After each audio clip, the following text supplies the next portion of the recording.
जय हिंद दोस्तों, स्वागत है आपका आपके अपने यूट्यूब चैनल मैथ मॉनिटर में। नंबर सिस्टम का कुछ वैसे प्रश्न लिए गए हैं जो कि एग्जाम में पूछा गया है। देखिए, एक संख्या अपने आप का 80% से 18 अधिक है, वह संख्या क्या है। देखिए, एक संख्या है वह अपने आप का 80% से 18 अधिक है। देखिए, संख्या पता नहीं है। संख्या क्या है दोस्तों? संख्या पता नहीं है, तो संख्या को हम लोग क्या मान लेंगे? एक्स मान लेंगे। क्या मान लेंगे? एक्स। फिर उसके बाद संख्या अपने आप का 80% से 18 अधिक है, तो ये संख्या हो गया। और दूसरी संख्या जो है वो क्या है? अपने आप का 80% से क्या है? 18 अधिक है। ठीक है, तो ये क्या है? 18 अधिक है। देखिए, दोनों संख्याओं का अंतर, ये संख्या हो गया और जो संख्या है दूसरी संख्या वो अपने ही संख्या का 80% से 18 अधिक है। ठीक है, अगर आप इस प्रकार से नहीं लिखेंगे तो देखिए, इसको इस प्रकार लिखिए, ये संख्या हो गया और जो दूसरी संख्या है वो क्या है? 80% से कितना है? अधिक है, 18 अधिक। ठीक है दोस्तों, लिख लिए। अब उसके बाद इसको सोल्व कर दीजिए। ठीक है, ये हो गया x और बराबर x का 80/100 प्लस 18। ठीक है दोस्तों, अब देखिए यह गुणा में है तो इसको हम इस साइड कर देते हैं। ठीक, x और x वाले को एक साइड करते हैं तो ये हो जाएगा x माइनस x इंटू 80/100 और बराबर हो जाएगा दोस्तों 18। 18 को इधर ही छोड़ दिए। अब देखिए, यहाँ से इसका एलसीएम निकाल दीजिए। एलसीएम निकालेगा तो कितना हो जाएगा दोस्तों? 100 और ये हो जाएगा 100x और minus 80x। 100x minus 80x बराबर 18। ठीक है दोस्तों, अब देखिए, अब क्या करना है?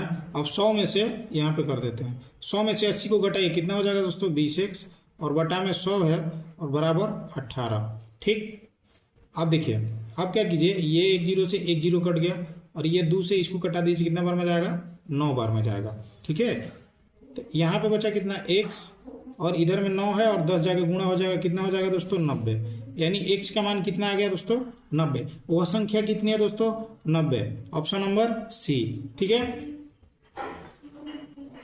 दूसरा प्रश्न को देखिए।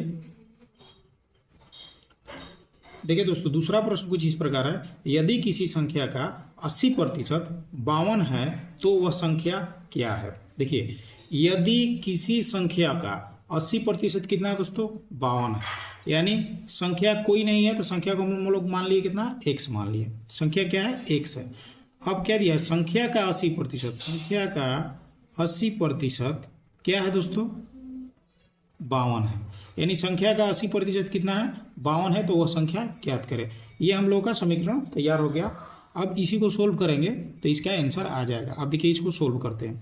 ये हो जाएगा x गुणे, और यहाँ पे प्रतिशत हटाने के लिए क्या होता है दोस्तों? बटा में क्या हो जाता है? 100 हो जाता है। प्रतिशत हटाने के लिए बटा में हो गया 100 और बराबर हो गया 52। ठीक, अब देखिए, एक जीरो से एक जीरो कट गया। ठीक है, अब देखिए, अभी भी अगर आप इसको कटाइएगा तो ये कट जाएगा। ये 4 से कटेगा कितना बार में दोस्तों? 2 बार में। 4 दूनी का 8। और इधर भी देखिए, बराबर की साइड भी आप लोग कटा सकते हैं। तो ये जाएगा 4 एकम 4 और 4 का पड़ा 3 बार पड़ेगा तो 12। 13 बार में ये चला गया। ठीक है, अब देखिए, अभी भी इसको आप कटाइएगा तो ये कट जाएगा। इसे कितना बार में दोस्तों? 5 बार में। ठीक है, कटी पीटी सब कर दिए। अब बचा इधर x और बराबर, यहाँ पे देखिए बटा में है 5 बचा हुआ, ऊपर में कुछ नहीं बचा है, और इधर कितना बचा हुआ है? 13। ठीक है, तो ये जो बटा वाला चीज़ है ये इधर जाके क्या में हो जाता है दोस्तों? गुणा में हो जाता है। तो इधर गुणा कर, कितना आ जाएगा दोस्तों? 65। ठीक है, 13 और 5 में गुणा कर दीजिए, आ जाएगा 65, यानी ऑप्शन नंबर सी। ठीक है दोस्तों, देखिए, ये जितने सारे प्रश्न लिए गए हैं ये सारे प्रश्न एग्जाम में पूछे गए हैं। देखिए, किसी संख्या के 30% का 3/5 यदि 18 हो तो संख्या क्या है। इस प्रकार का प्रश्न एग्जाम में बहुत ज़्यादा पूछता है दोस्तों। देखिए, इसको बनाने का कोई ट्रिक नहीं होता है, लेकिन अगर आप इसको अच्छे से समझ के बनाते हैं तो इस प्रकार के प्रश्न को भी आप बहुत जल्द सोल्व कर पाएंगे।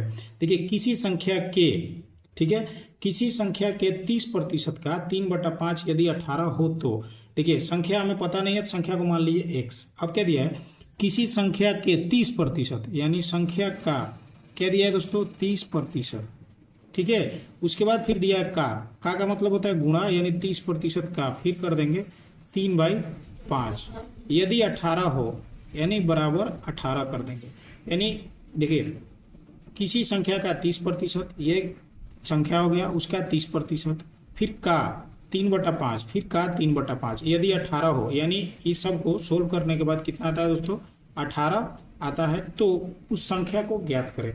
अब यहाँ पे किसका मान निकालना है, x का मान निकालेंगे, संख्या निकल जाएगा। ठीक है। अब देखिए यहाँ पे x हो गया, फिर ये गुणे, प्रतिशत हटाने के लिए क्या करते हैं दोस्तों, 30/100 कर देंगे। प्रतिशत हटाने के लिए बटा में 100 आ गया, और फिर यहाँ गुणा है और 3/5 है, और यहाँ पे 18। अब देखिए अब इसमें काटापीटी कर देते हैं, उसके बाद ये सोल्व हो जाएगा दोस्तों। देखिए यहाँ पे 1 0 से 1 0 चला गया। आपको पता है कि बराबर के ही साइड भी, अगर इधर गुणा में है तो बराबर के ही साइड भी जो अंक रहता है उससे इसको हम लोग कटा सकते हैं। तब देखिए 3 से इसको कटाइए, कितना बार में जाएगा, 6 बार में, 3 6 18 हो गया। अभी भी देखिए 3 बचा हुआ है, 3 से 6 को काट दीजिए, कितना बार में जाएगा दोस्तों, 2 बार में। अब देखिए ऊपर में कुछ नहीं बचा है, लेकिन नीचे में क्या क्या बचा है दोस्तों, 10 और 5, ये क्या है, गुणा में बचा हुआ है। ठीक है। तब देखिए x को हम यहीं पे उतार देते हैं। ठीक है। और इधर कितना बचा हुआ दोस्तों, 2 बचा हुआ है, और इधर क्या है, 10 बचा हुआ, और यहाँ पे 5 बचा हुआ है। तो जो बटा वाला चीज है इस साइड जाके क्या में हो जाता है, गुणा में। अब इस सबको गुणा कर दीजिए, इसका आंसर आ जाएगा। ठीक है। तो इसको गुणा कीजिएगा तो कितना हो जाएगा दोस्तों, इसको गुणा करने से x का मान आ जाएगा 100। ठीक है। यानी ऑप्शन नंबर डी। ठीक है दोस्तों, अगर वीडियो पसंद आ रहा है तो एक लाइक करें तथा चैनल को सब्सक्राइब कर लें। देखिए दोस्तों अगला प्रश्न कुछ इस प्रकार है, यदि 400 का x% बराबर 21 का 400% हो तो x का मान ज्ञात करें। देखिए जिस प्रकार से प्रश्न दिया है उसी प्रकार से हम इसका एक समीकरण बनाएंगे। 400 का x%, 400 का x% बराबर 21 का मतलब होता है दोस्तों गुणा का 400%। ठीक है। अब देखिए ये समीकरण है, इसको इसी को सोल्व कर देंगे तो x का मान आ जाएगा। देखिए 400 का, देखिए यहाँ पे भी आप लोग दोनों साइड प्रतिशत है तो प्रतिशत को आप कटा सकते हैं, क्योंकि सारी संख्याएं क्या है दोस्तों, गुणा में है। अगर नहीं कटाना चाहते हैं तो देखिए इस प्रकार से बनाते हैं, ये हो जाएगा प्रतिशत हटाने के लिए बटा में 100 और बराबर 21 का 400 और बटा में दोस्तों प्रतिशत हटाने के लिए 100 कर दीजिए। ठीक है। अब देखिए यहाँ से 2 0 कट गया, यहाँ पे 2 0 से 2 0 कट गया। ठीक है दोस्तों। अब देखिए यहाँ पे 4 बचा है, इस 4 से इस 4 को काट दीजिए। ठीक है। अब बचा कितना, यहाँ पे x बचा तो x को नीचे उतार दीजिए, और इधर कितना बचा है दोस्तों, 21 बचा है। यानी x का मान कितना आ गया दोस्तों, 21। यानी x का मान कितना हो गया, 21। यही हो गया आंसर। ठीक है दोस्तों, आज की वीडियो में बस इतना ही, फिर मिलते हैं नेक्स्ट वीडियो में, तब तक के लिए जय हिंद।